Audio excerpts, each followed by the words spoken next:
Guys, it's the Peaky Pundit here outside Old Trafford. United have beaten Leicester 1-0 thanks to a Marcus Rashford penalty and with a certain gentleman who you may have recognised from the Southampton game. First, Mickey, welcome back onto the channel and great to see you, mate. Great to see you, boys, and what a great win it was today. A little bit different in the second half, but didn't we go from a lot better, a lot of improvement on the other day. Maguire was really out to show us something today, and I tell you what did look good, the keeper. The guy looked back to his old self, coming out, commanding the box. I think the right back was brilliant again. We're going to go on to him because he's your star man. Yeah, he's star man. Lindelof, I thought, looked a lot more safer today, especially that tackle when he knocked it out in the last quarter of an hour. And I think overall, I think we was a lot better today. I think Younger proved that he's good left or right back.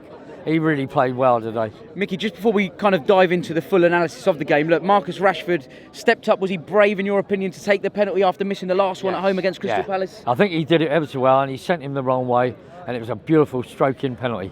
Were you a little bit disappointed with his overall performance and his lack of involvement, or do you think the support weren't there for him? I think he needs another player up with him. I think if Greenwood could come on earlier, the point being, if he gets the ball over the top, he's okay. But two centre-halves can work at 8 because one will mark him, one will pick up the loose ball.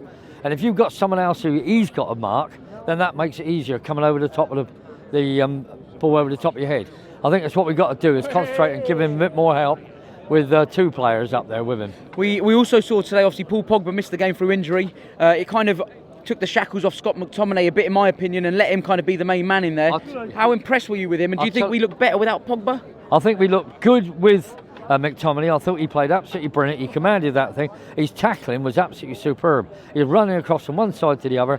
I think that boy is a man for the future. I do honestly. Do you think he kind of gives us that grit, that heart, that passion in the middle of the park, which we've lacked, say, since someone like Roy Keane or Herrera was moved on? Yeah, I think he definitely has got the strength there. Every time I see him, I think he's looking better and better. His two highlights last year was Palace away and PSG away. He was absolutely brilliant then. Right, he's still young. He's going to give the odd one, I think. I can only remember him giving one ball away today. I thought he was absolutely rock solid. The performance itself wasn't glamorous, was it? And it was a bit kind of rugged at times. We dipped in and out of the game. We needed the 3 points. But how concerned are you moving forward that we can't just rely on games to grind out? We want to see a bit of attractive football. We want to see us command games a bit better. Yeah, we need some players to be able to come in and turn it on a little bit more. Show we're United. We're not just Mansfield. We're not bloody Workington. We're a team that's used to playing good football. And we're in a transitional period. We've got to be very patient with the boys. The stupid bloody window transfer doesn't allow you to go out and buy someone if it don't happen. We've really got to get in and command it, and we've got to make sure them boys are confident. We've got to make sure they're really going to go to town and do their business.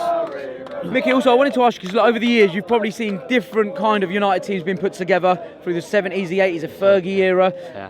Where does this team rank for you? Are we still miles off of where we need to be? We are back to the days of the 70s when the Doc came in, and he really had to go back to square one, get kids in and play football, because we were really, some of the players we bought were gross. And really, who are the gross players in this squad at the moment, in your opinion? There's Matic. I'm faster. I'm 70. I'm faster than him. I'd take him on. I would. He'd be I told you to bring your boots today. I'll tell you what, honestly, I played against kids 40 years younger than me on Thursday night, and I tell you what, no one got past me. What's your position? I play centre-back now because I'm too slow to play anywhere else. Listen, going on to a favourite player of yours, and I know he was your man of the match last week, but I want to talk about him a bit more because I know you've got a lot of love for the guy, for the kid. It is, of course, Wan-Bissaka. Yeah. Thoughts on him again today? Because for me, he was standout performer. He don't put a foot wrong, do he? No one gets past him. I tell you what, if the lady came down the thing with selling ice creams, she wouldn't get past him. The man is brilliant.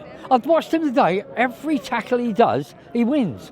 He's absolutely brilliant. We should put him in as a clone now and breed him. Get him, not make breeding the youth side, breed him out of him. Did you see him being, that right back spot is his own, but future captain potentially, and being the main man, and in this defence for a few years? I can see him being a right back here for the next 10 years, and I would think with his height, I think he could come inside too. And play centre back. I think he could play centre back. Yeah. When we signed him for £50 million, a lot of people said, God, that's a bit of a high price tag for somebody who's only played one season, say under Palace properly in the Premier League. Is that looking like a bargain now? It's looking like good money spent. It's unfortunate, today's market, you've got to pay the going right. There's no good to turn around and say, oh, we ain't going to pay it, we're going to be skinflints. You've got to do it. If it makes you a better team, which he is definitely doing, then we've got to do it. Busy month coming ahead now in September. Lots of fixtures. Do you expect Ollie to change it up? How concerned are you with the injuries we've got and the thin squad really this that is we've where got? you're going to have to play from your guts, isn't you? You've really got to get out there, pull the old sleeves up, and say, right, boys, we're going to win this game today. It ain't going to be pretty sometimes, but we've got to win games. Get into that cup, make that our cup bonus, make that the thing that gets us a double whammy into Wembley, into Europe again. We can do that, and our position, we can get in that top 4, and we can get this cup under our belt again. I know it's a little bit boring, and it's Thursday night, it's back up here Sunday, but we've got to do it. Just on that, how confident are you that United are going to get into the top 4? Do you think we have to focus on Europa League as a route back into Champions League football? Both ways. I think you've got to take, I know it's old cliche, you've got to take each game as it comes, win it, go out and get it, get the points on the table. And right now, it doesn't... Right the pussy! It doesn't matter how we get the points, let's just get it. We just got to get it. Got to get it, of course, Mickey. Look, before we do sign out, big shout out to the partners, Duck and Cover. Check out the project range in the link in the description. I have to ask you once more, who is your official man of the match on your return and United's return to Old Trafford? I think Younger done well. I think, but McTominay was the man of the match for me. McTominay? Yeah, McTominay was the man of the match for me. All over the pitch. He wasn't hanging about. He could play the ball. He could tackle people. He lets them know he's there. Fantastic. Mickey, just before I do let you disappear, because I know you've got a long journey back to Southampton, That's right. I want to get a bit of a background about yourself. Now, you've been following United since... 1964. And how did it all come about? Because I know you're involved with the supporters club, so share a bit of your journey. We played United. Southampton's played United in the semi-final, 63.